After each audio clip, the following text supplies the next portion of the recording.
men. I mean, the way that men kind of somewhat test their boundaries is by putting themselves on the edge.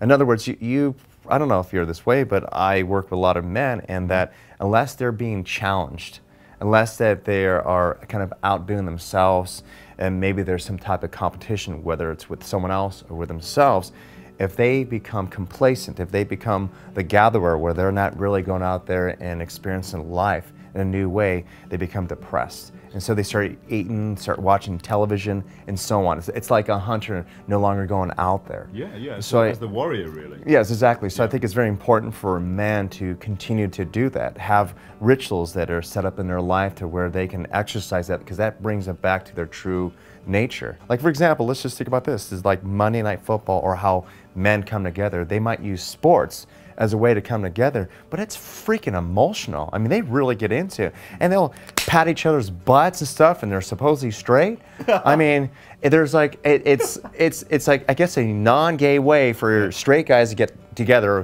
Who knows what they are, but and to where it doesn't appear as being sissy or whatever it is.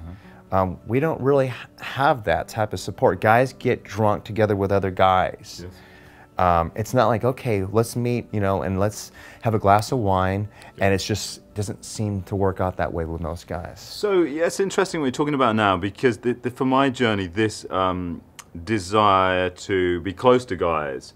So the crew here, I'll say, I want to hug you, and it's testing these guys' boundaries. But that was because of a detachment from my father and masculinity, because of those early experiences.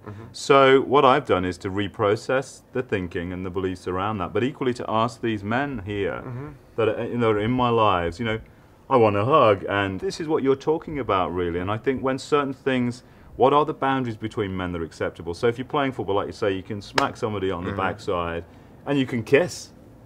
Can you do that normally? Probably not in this culture. Yeah. My father kisses me on the lips. My father was in Marines. He's a very much a man's man. Yeah. So I'm comfortable with that. But I do know sometimes for a person like myself, I will hug men, and like there's this awkwardness. Yeah. I'm in a community where a lot of guys, they're very affectionate. I mean, and there's been times where I'm not sure if this guy is gay or straight. It doesn't really even matter. But he happens to be a very straight man who has maybe some more artistic or feminine qualities. But more than anything else, he's very comfortable. And I think all men seek in some way, if it's not being affectionate with another man, it's being able just to like be real and say, dude, I cried last night. Yes. Yeah. It's all these different things that come up. Whereas with women, for the most part, they could be open with that because they don't feel as though they're going to be judged. There's this experience of bonding. And in addition to that is that men don't practice communicating their emotions, because that is not how they necessarily find their sense of self.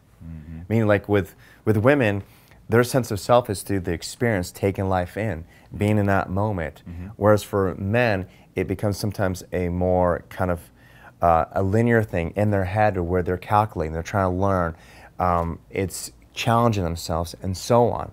And so for a man to be another man and just be kind of more feminine and relaxed in a moment, he might feel as though he's kind of straying away from his purpose. I mean, instead of being out there and hunting, he's sitting around gathering, making beads and saying, how do you feel, George? I don't know, Harry. How do you feel?